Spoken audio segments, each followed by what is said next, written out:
C4SS Media presents Unequal Contracts, Unequal Power by Kevin Carson, read by James Tuttle.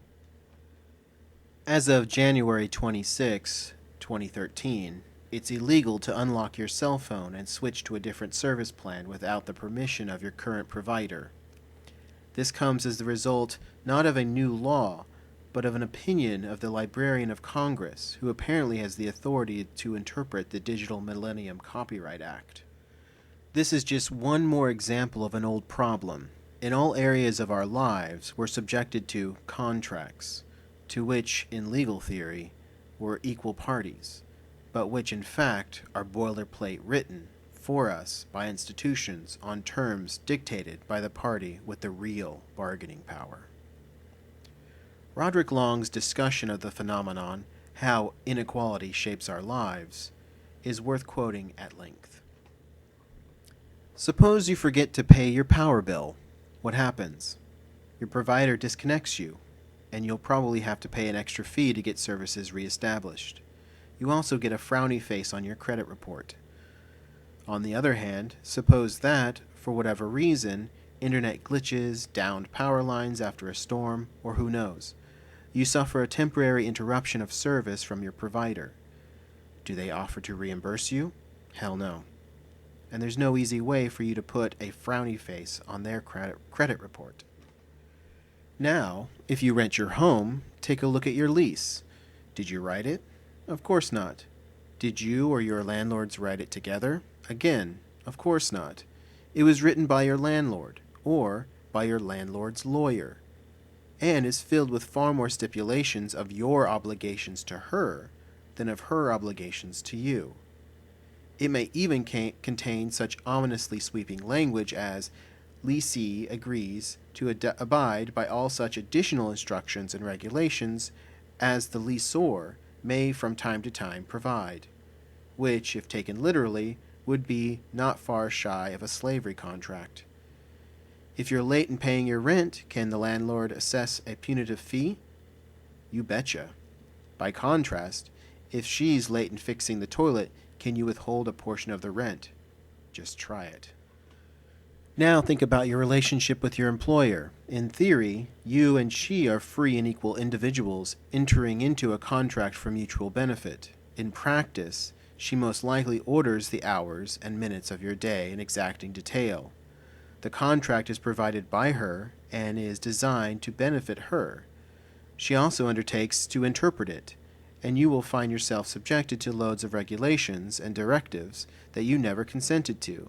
And if you try inventing new obligations for her as she does for you, I predict you will be, shall we say, disappointed.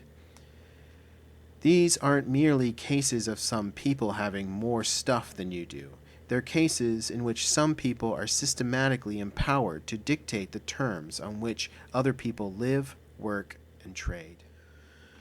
Roderick Long's last example, the employment contract, is especially fundamental.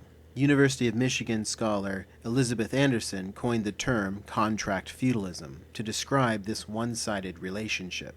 Although, in legal theory, you are an equal party to a contract by which you sell your labor to an employer, your de facto relationship amounts to a kinder and gentler version of the old master-servant relationship. The reason for this is that, as in every other theoretical equal relationship, the party which can afford to walk away from the table has the power to dictate the terms of the contract. The cultural reproduction apparatus of corporate state capitalism is heavily invested in producing a citizenry that either fails to perceive this inequality or, if it does perceive it, sees it as a natural and inevitable state of affairs. If challenged, most people will argue that something called economies of scale require an efficiently run society to be administered by enormous hierarchical institutions in which we have a one-sided relationship. But it is, in fact, neither natural nor inevitable. In every case, Roderick Long argues, these unequal relationships result from the deliberate application of human power. In every case, the state intervenes to limit competition between suppliers of capital, between employers of labor, between distributors of proprietary information, and between landlords, so that workers' bargaining power is reduced to the point that they must accept a wage less than their full product as a condition for employment, and sellers of goods and services extract super profits from consumers via unequal exchange. In every case, it is the state which intervenes on the side of capitalists, landlords, and employers, and puts them in a position of superior bargaining power from which they can dictate the terms of contract with workers and consumers.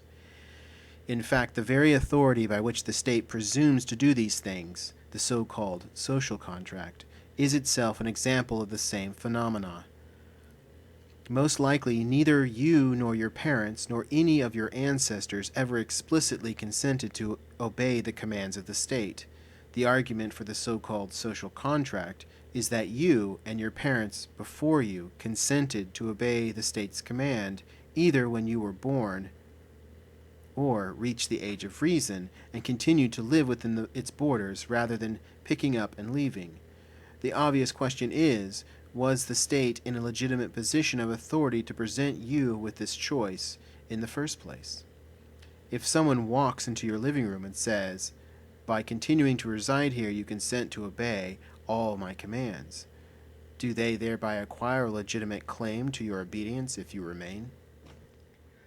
It's a lot like the way a bank notifies you that it's changing the terms of the contract between you so that, by failing to cancel your credit line, you consent to the interest rate on your credit card balance being raised to 30%. The state says, hey, if you didn't recognize our authority, you could have packed up and immigrated when you turned 18. By continuing to live here, drive on our roads, etc., you consented to our authority. Too many libertarians on the political and cultural right instinctively identify with employers, landlords, and service providers on this issue. They are, in my opinion, fundamentally wrong-headed to do so. The proper position for any genuine advocate of freed markets is not to defend everything that is called property or contract, but only justly acquired property and valid contracts. Contracts whose terms reflect the systematic intervention of the state in the market on behalf of privileged classes are most definitely not valid, and any self-described free market libertarian who defends them is unworthy of the name. Our strategy on the free market left should be to encourage as many people as possible to look at the man behind the curtain and to see through the corporate state's claims that the present system is natural and inevitable. An important common thread running through our critique of all these unequal power relationships masquerading as contracts is the concept variously known as the adhesion contract and the odious debt. The adhesion contract is a contract which binds unequal parties, and whose terms are dictated almost entirely by the stronger party at the expense of the weaker. An odious debt is a debt contract which fits this description. The global movement for debt jubilee, to which I am quite sympathetic, argues that any third world debt contracted by a dictator or authoritarian government unaccountable to its people should be nullified as odious debt. Opposition to adhesion contracts of all kinds is based on the centrality of the principle of meeting of the minds in contract law.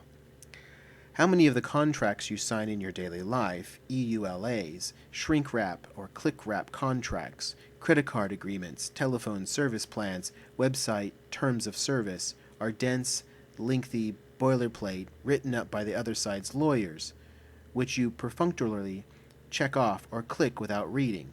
And the company and its lawyers are fully aware that nobody reads those terms, or cares what they state, or has any intention of abiding by anything they regard as unreasonable when it writes them.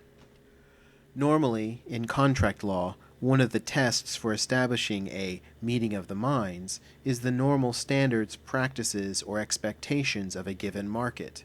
So when the standard practice of consumers in a given market is to click on a EULA, or Terms of Service Agreement, without reading it or intending to abide by it, the specifications of any such agreement should not rise to the standard of meeting of the minds. It's a long-standing moral principle that agreements made under duress are not binding.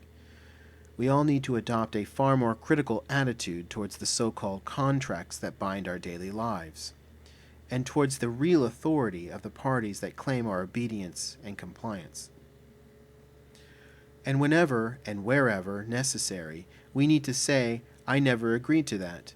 In some cases, the very power differential by which the unequal contract was made in the first place means that open defiance isn't practical. In those cases, the proper response is passive aggression. To smile, nod our heads, and then do what we want when those in authority are no longer looking.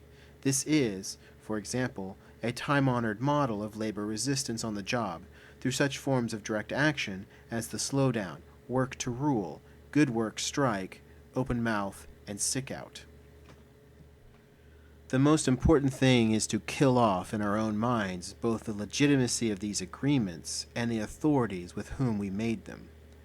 The system depends on willing acquiescence and obedience by the majority of its subjects. Kill off the little boss in your head that tells you to obey, and you kill the system.